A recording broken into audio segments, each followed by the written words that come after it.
Muy buenas mis queridos hermanos y hermanas de nuestro canal Antorcha Profética. Hoy traemos para ustedes otra noticia más importante sobre un tema que está sucediendo en la iglesia, en nuestra amada iglesia adventista, y de la cual ya hemos hablado en una oportunidad pasada. Así que bueno, sin más preámbulo, vamos a la noticia. Y dice así: Iglesia de Gaithersburg expulsada y robada por orden de la conferencia de Potomac. Y vamos a ver entonces de qué trata esta noticia. Y nos vemos allí en la primera plana lo siguiente. Vemos una portada, ¿no? La conferencia de Potomac envió una carta de advertencia a la iglesia equivocada. Esto fue un video que hicimos el 7 de julio del 2023, donde el pastor Charles Tapp, presidente de la conferencia Potomac de la Adventista del Séptimo Día, mandó a todos los miembros de la iglesia adventista de Roanoke, en Virginia. La carta oficial amenazaba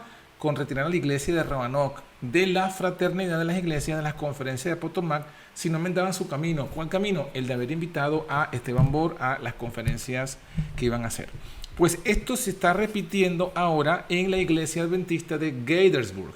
Aquí, el 26 de julio, ellos publican en su página web que ellos iba a estar el pastor Esteban Bohr en una conferencia entre agosto 16 y agosto 19, es decir, todavía está por hacerse esta actividad, y una serie de temas como lo pueden ver allí en la pantalla: lecciones de cataclismo, hagamos una ciudad, cambiaron la verdad de Dios en Mertita, parte 1, parte 2 y parte 3, sesión de preguntas y respuestas. Todo esto, toda esta actividad programada, entonces, accionó las esferas de la organización y tocaron en la conferencia de Potomac, mandó al pastor a amenazar a la junta, con disolver a la junta de la iglesia si seguían manteniendo la invitación de Esteban Bohr. ¿Qué ocurrió esto? Esto fue hace 2 sábados. Hace 2 sábados se levantó el pastor del púlpito y dio un ultimátum a la iglesia y dijo: o bien todos cumplen con la conferencia de Potomac y se unen, o deben abandonar el edificio. Imagínense, abandonar la iglesia oficial de Gaithersburg. ¿Y saben qué ocurrió? Bueno, el 99% de los miembros se pararon y se fueron, y aquí tenemos una foto de cómo quedó la iglesia con el pastor allí. Esta fuente de esta noticia es Fulcrum, allí lo tienen en pantalla. ¿Qué pasó luego?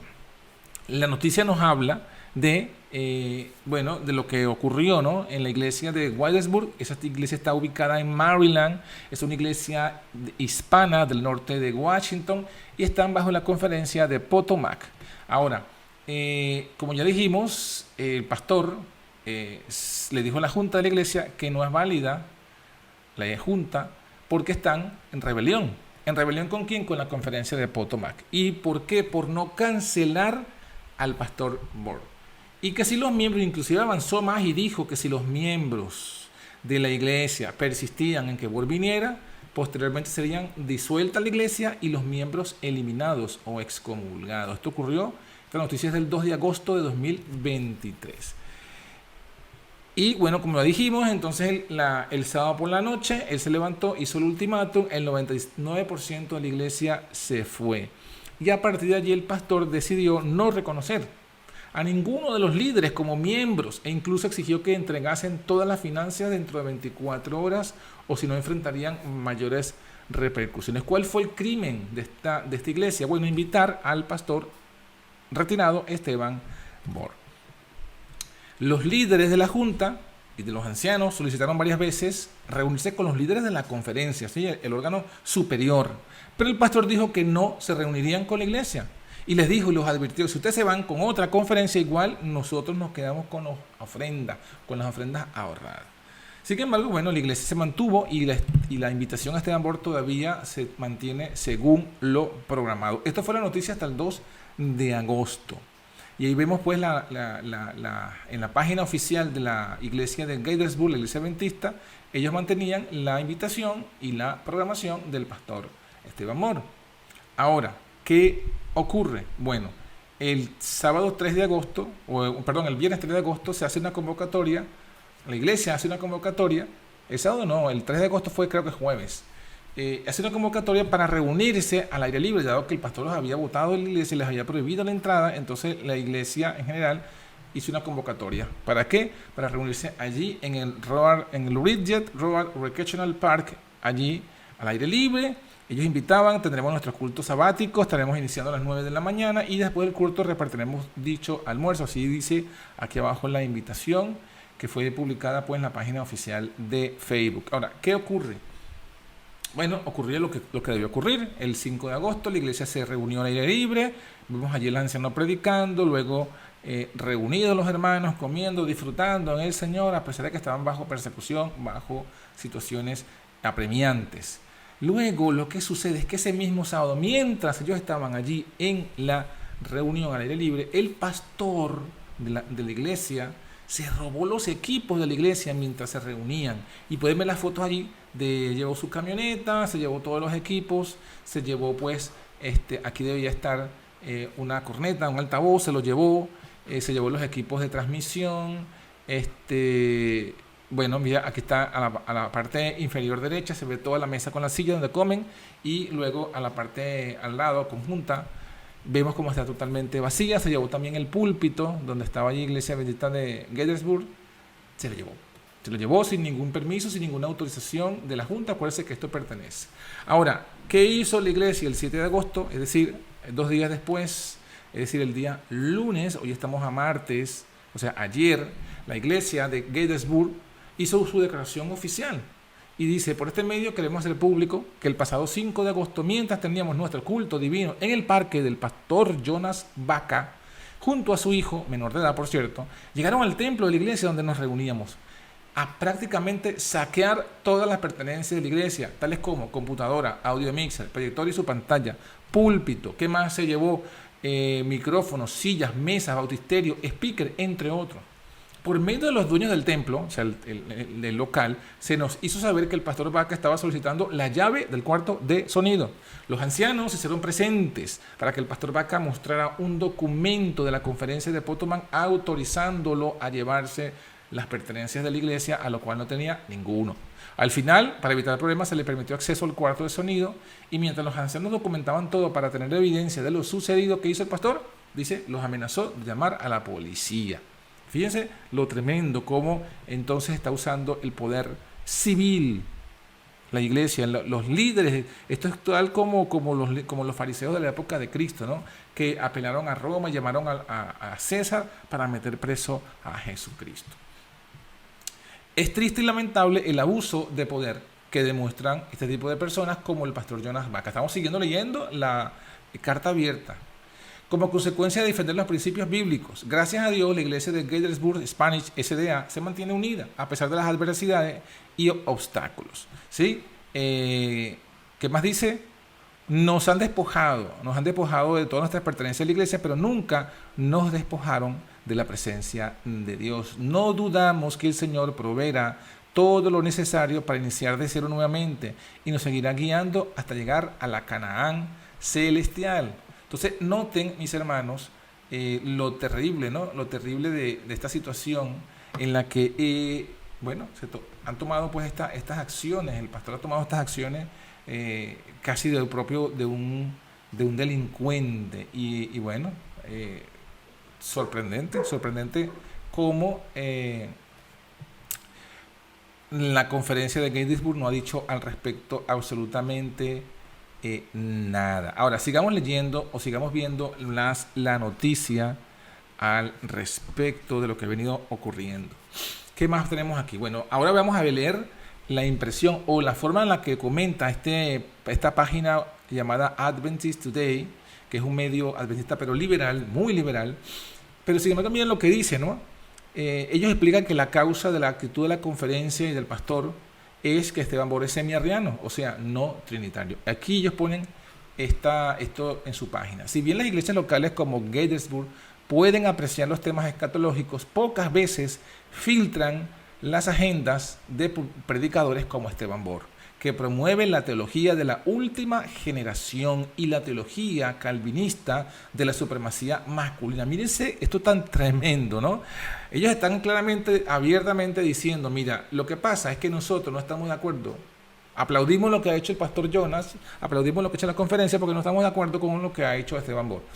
¿Quién tiene su teología de la última generación? O sea, ellos están diciendo, mire, nosotros estamos en contra de pretender alcanzar la perfección en Cristo. El poder de Cristo no es suficiente. Eso es lo que creen ellos. Eso es lo que cree la conferencia de Potomac. Eso es lo que cree el pastor Jonah. Y por eso, como Esteban Bor, estás predicando esta parte de verdad, bueno, ellos entonces se oponen. Y al punto que usan toda la fuerza del Estado, del poder, todas las marramucias posibles, como ya lo estamos viendo, ¿no? Esto llamado amor, dice, continúa la nota. Bueno, otra cosa que mencionan es que llaman que él predica la teología calvinista de la supremacía masculina. O sea, eso lo inventaron ellos. Teología calvinista de la supremacía masculina. Eso se lo inventaron ellos. Porque si usted busca teología calvinista, si usted coloca esa expresión en la web, no la va a encontrar. Porque se la inventaron ellos. Solamente con el fin de tachar de calvinista una doctrina que está en la Biblia. O teología de la cabeza, una creencia espuria, dicen, en la historia del adventismo. Yo me pregunto, ¿espurio es falso? Entonces, una creencia falsa en la historia del adventismo. O sea, ellos reconocen, por un lado, esta es una declaración que reconoce que, bueno, la iglesia histórica, adventista histórica, los pioneros, en algún sentido dijeron que el hombre era la cabeza. Pero eso es espurio para ellos. ¿Por qué es espurio? Bueno, porque ellos están entregados de lleno a la comunidad LGTBI, al feminismo extremista y dañino y malo que hoy día está en el mundo, y donde denotan pues que el sistema patriarcal es algo totalmente machista y denigrante, etc. Entonces, bueno, ellos plantean eso, inventan todos los epítetos posibles para echárselo encima a Borda. Que dice, esto llevado a Borda a atacar la plena divinidad de Cristo, afirmando una teología semi-arriana respecto a la subordinación eternal del Hijo hacia el Padre, donde ambos no comparten la igualdad. Bueno, ya esta parte ya la hemos hablado en otros videos, y donde hemos mostrado inclusive el video donde Esteban Bor se va acercando a la fe original adventista, y va dejando a un lado algunos argumentos de la Trinidad. Obviamente él sigue siendo trinitario, los videos muy antiguos de él siguen siendo a favor de la Trinidad, pero en este paso él está dejando uno de los pilares, una de las creencias de la Trinidad, y se va alejando de esa posición. Por eso es que aquí lo llaman semi-arriano. Y se preguntan ellos, entre paréntesis, ¿cuándo será que el pastor Esteban Bor aceptará públicamente su creencia de que el Hijo fue engendrado en la eternidad por el Padre? O sea, ellos ya saben hacia dónde apunta, hacia dónde va avanzando Esteban Bor, y lo ponen en una forma despectiva, en una forma de burla. Pero bueno, sigamos avanzando en la noticia. Esto fue publicado el 3 de agosto del 2023 en la página adventisttoday.org. Ahora, todo esto, como ya dijimos, es una de las causas que ya mencionamos, es la teología de la última generación. En el video anterior, donde hablamos también este mismo caso sobre lo que se hizo en relación a Esteban Bor y la iglesia de Roanoke, hablamos de un poco lo que sería la parte número 1 de la teología de la última generación. Hoy vamos a ver la parte número 2. En la parte número 1, ¿qué vimos? Bueno, vimos cómo fue Adán, creado y transformado. Adán, hijo de Dios por creación, a imagen de Dios, que era perfecto pero no maduro, que tenía una voluntad libre y santa, que estaba a una conciencia iluminada, el alma, ¿no? El alma era a imagen de Dios. El espíritu de Adán, a imagen de Dios, una conciencia iluminada, y entendía las cosas divinas. Y el cuerpo de Adán, a semejanza de Dios, afectos puros, apetitos y pasiones dominados por la razón. Acuérdense que en 1 Tesalonicenses, capítulo 5, versículo 23, nos dice que el ser entero se compone de alma, espíritu y cuerpo. El alma tiene que ver con la parte más profunda, la parte moral, la parte de la perfección, de la voluntad. El espíritu tiene que ver con la mente, con la conciencia, y el cuerpo tiene que ver con todo lo que tiene que ver con los miembros de la carne. Entonces, Adán, cuando fue creado, era todo perfecto, imagen y semejanza de Dios. Pero cuando peca, se transforma. Y de la imagen de Dios que tenía, de esa perfección, ahora vuelve a ser imperfecto y queda desnudo. Dice Génesis 3:7, adquiere el miedo y el temor a Dios y huye de Dios. Su voluntad se esclaviza y se vuelve impura, y sin embargo Dios promete que va a colocar enemistad. La mente también, el espíritu también se corrompe, el espíritu de Adán se corrompe, así como se corrompió su alma, se corrompe el espíritu, porque ahora la conciencia queda cauterizada y la mente ya no entiende las cosas de Dios. Eso lo dicen los textos allí referidos, Efesios 4:19, Tito 1:15 y 1 Corintios 2:14. La semejanza de Dios, bueno, ahora el cuerpo del ser humano queda con afectos impuros, con apetitos y pasiones que ahora están dominando a la razón. En lugar de la razón estar dominándolos a ellos, ellos dominan a la razón, y el cuerpo queda sujeto a la muerte. De esta forma, Adán se convierte en hijo del diablo por decisión. Siendo hijo de Dios por creación, se convierte ahora en hijo del diablo por decisión. Esa fue la transformación de Adán que vimos en la parte número 1. Hoy queremos aportar brevemente, también vimos, en la parte número 1, la depravación heredada nuestra. O sea, Adán, que se convirtió en nuestra inmundicia porque nos contamina y nosotros nacemos impíos e hijos de ira. Como dijimos entonces, ahora estas cosas que Adán adquiere cuando su naturaleza cambia, ahora se la delega a sus hijos por herencia.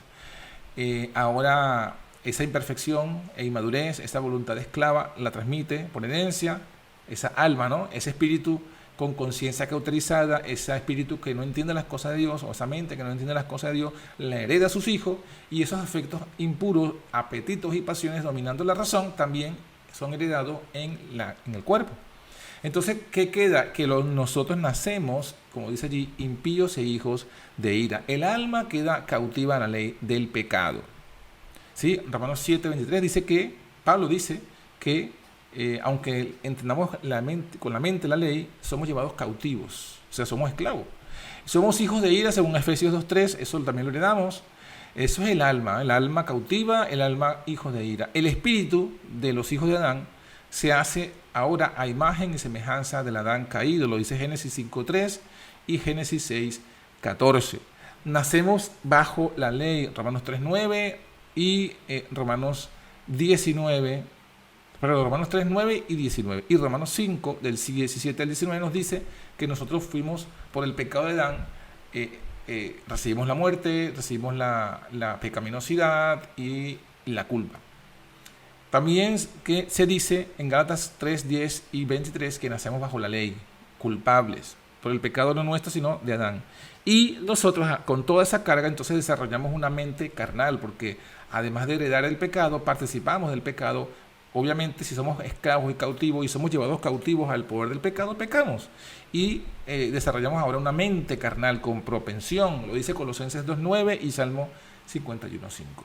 Y el cuerpo, ahora también en el cuerpo, en la carne, heredamos la muerte, según Romanos 5:12 y 15, carne y sangre, caída, que sería Juan 1:13, 1 Corintios 15:50. Tenemos carne de pecado, dice Romanos 8:3, somos nacidos de mujer, según Juan 3:6, y por nacer de mujer, según Salmo 51:5, fuimos concebidos en pecado y formados en maldad desde el momento que somos concebidos.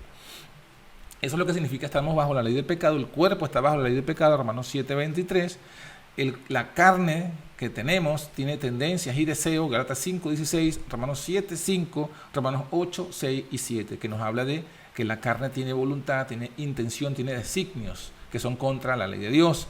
Y Gálatas dice que tenemos concupiscencia en la carne.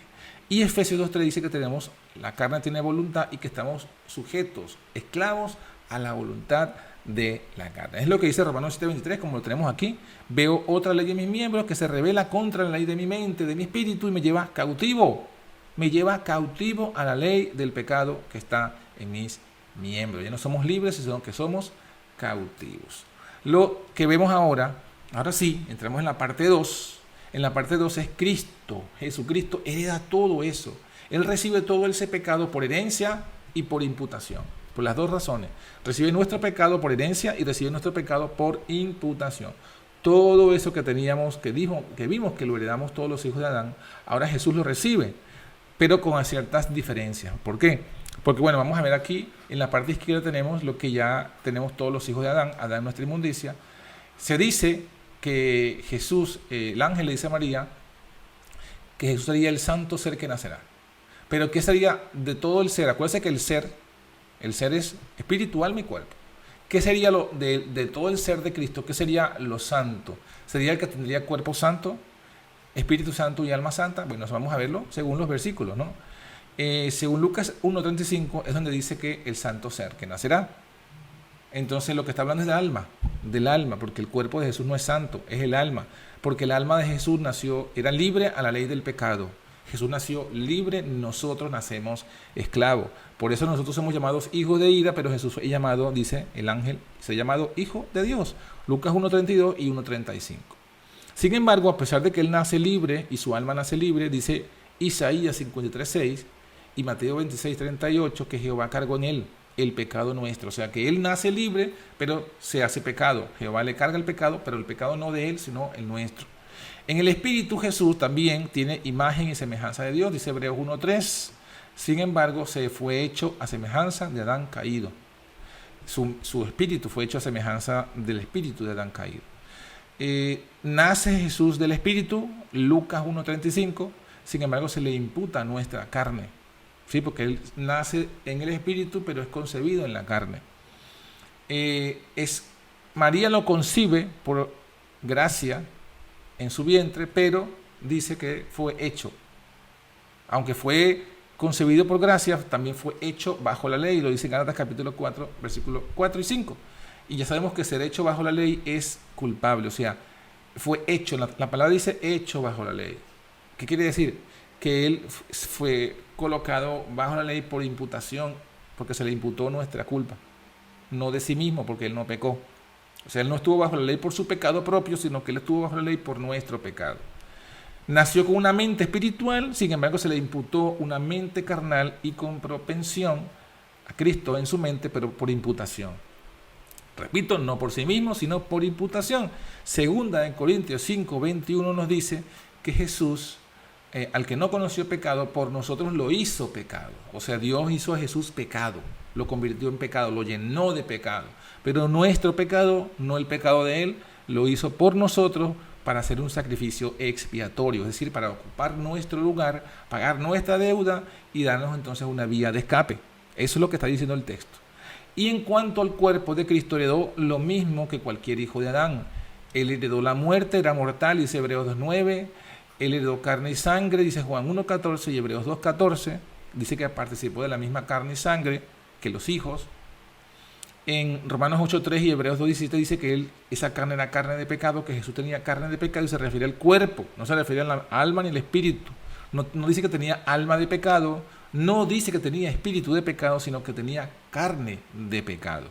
Nacido de mujer, como ya hemos visto, en Gálatas 4:4 dice que Jesús nació de mujer como nosotros, o sea que él fue concebido como nosotros y por tanto le heredó lo mismo que le damos nosotros. Lo dice en Gálatas 4:4 y Romanos 1:3, que era de la simiente de David según la carne. Y dice también Hebreos 2:17 que Jesús tomó sobre sí la simiente de Abraham, la semilla, la genética de Abraham. Él recibió, o sea, la ley de la herencia en la carne de Jesús fue la misma que en nuestra carne. Por eso dice que está bajo la ley del pecado su cuerpo, que su carne tenía tendencias o deseos, dice Mateo 26:41, cuando Jesús dice que el espíritu está dispuesto, pero la carne es débil. O sea, él sabe que su carne es débil.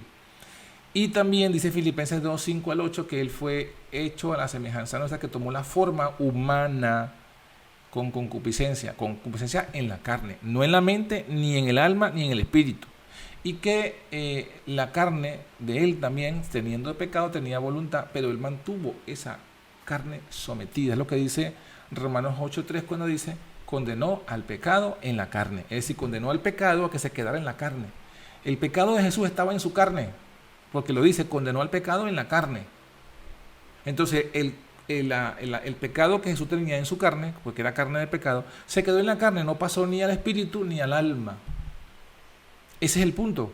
O sea, Jesús tenía un alma y un espíritu libre, lleno de su espíritu, lleno de la divinidad, y por eso es que, aunque se le imputó el pecado, aunque heredó el pecado en la carne, y aunque se le imputó el pecado en el alma y en el espíritu, se le imputó nuestra mente, se le imputó nuestra culpa, todo eso que se le imputó, sin embargo, no lo venció, porque en su alma estaba la divinidad. Y por esa divinidad él venció. Que eso vendría a ser entonces la siguiente lámina, Cristo y su justicia. ¿Qué dice Wagner en relación a Cristo? Dice, la carne que él asumió tenía todas las debilidades y tendencias pecaminosas a las cuales la naturaleza humana caída está sujeta, y se ve por la declaración de que fue hecho de la simiente de David según la carne, en Romanos 1:3. David tenía todas las pasiones de la naturaleza humana. David dice de sí mismo, en maldad nací yo y en pecado me concibió mi madre. Eso está en el capítulo 5 de Cristo y su justicia, titulado Dios en la carne. Esta es parte del mensaje.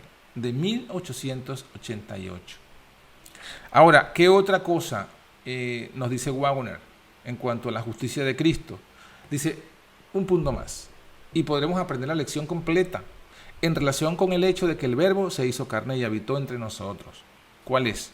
Dice, ¿cómo es que Cristo pudo estar rodeado de flaqueza, según Hebreos 5.2, y sin embargo no cometer pecado? Esta es la pregunta clave que mantiene dividida la iglesia, porque unos tienen fe en la palabra y en el poder de Dios, otros no tienen fe.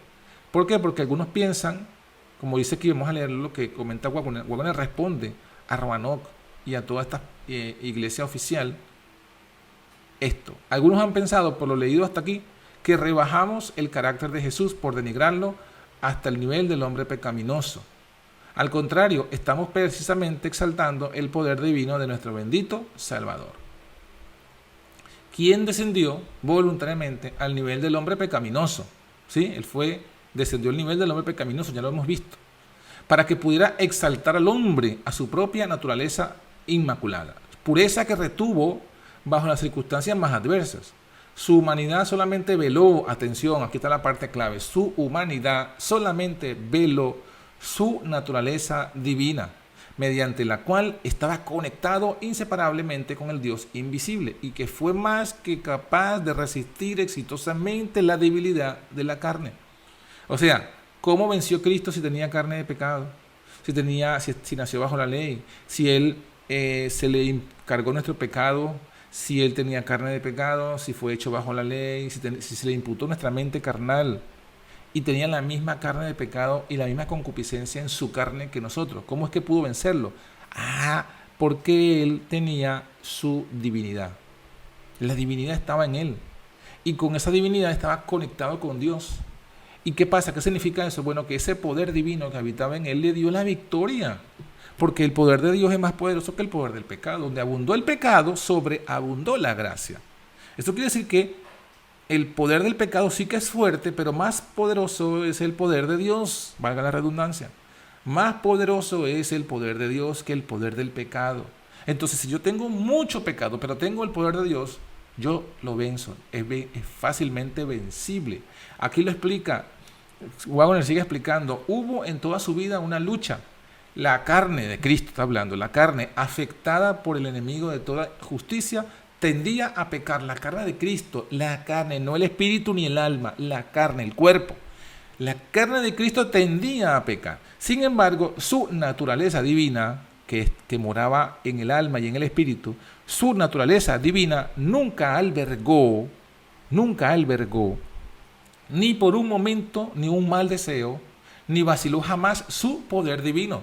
Entonces, ¿por qué venció Cristo a su carne de pecado? Con su poder divino. Está claro. Es que no hay otro poder con el que pudiese vencer. Jesús no venció su pecado que tenía en su carne, ni el pecado que estaba imputado en Él, porque Él tenía el pecado en dos lugares, atención, en su carne por herencia y en su espíritu y su mente por imputación. El texto dice, Jehová cargó en Él el pecado. O sea, Él tenía el pecado nuestro, no su pecado, obviamente no, pero sí el nuestro lo tenía. Para efectos era lo mismo, era pecado. Pero, ¿por qué no pudo el pecado vencerlo si lo tenía en la carne y lo tenía en el espíritu? Porque aquí dice que tenía también su naturaleza divina y jamás vaciló ese poder divino. Y si usted compara el poder de Dios contra el poder del pecado, va a ganar el poder de Dios. Eso es fe, eso es fe. Porque de otra forma, si usted piensa que es imposible, que si Jesús tuvo todo esto, tuvo que haber pecado, usted está haciendo del poder de Dios menos poderoso que el poder del pecado. Eso es lo que está usted haciendo. Sigamos leyendo. Habiendo sufrido en la carne todo lo que la humanidad, habiendo sufrido en la carne todo lo que la humanidad puede jamás sufrir, regresó al trono del Padre tan inmaculado como cuando dejó las cortes de gloria, cuando descendió a la tumba bajo el poder de la muerte. No pudo ser retenido por ella porque no tenía pecado. Waggoner en Cristo y su justicia, capítulo 5. Y aquí concluimos, porque esta es la esencia de Cristo y su justicia.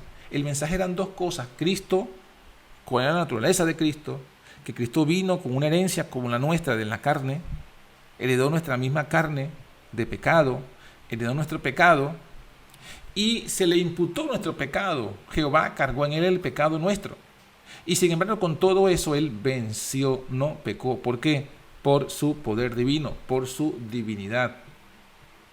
Es lo que está diciendo, ese es el mensaje, atención. Yo he leído, wow, usted no me cree a mí, bueno, no discuta conmigo, mi hermano o mi hermana, no discuta conmigo. Usted vaya y lea el capítulo de este libro, búsquelo en la versión que usted quiera, en la página oficial que usted quiera, usted lo busque, el capítulo 5, y lea estas declaraciones. Y se va a dar cuenta que ese fue el mensaje que se predicó. Ese es el mensaje de la justificación por la fe. Entonces, esto es lo que no acepta la corporación, porque la corporación no acepta que Jesús tenía carne de pecado, porque la corporación está emparentada con la Iglesia Católica y con los calvinistas, que sí son ellos los que dicen que Jesús no tenía carne de pecado. Por tanto, como no tenía carne de pecado, por eso fue que no pecó, porque realmente, aunque fue tentado, no tenía nuestras tentaciones, no venció nuestro pecado. Pero lo que predicó Waggoner y Jones fue que él tenía la misma carne nuestra, exactamente la misma carne, como dice Elena de White, una carne idéntica a la nuestra, idéntica, usa ella la expresión, pero tenía algo que nosotros no tenemos. ¿Qué es lo que tenía Jesús? El poder divino. Y con ese poder divino fue que él venció.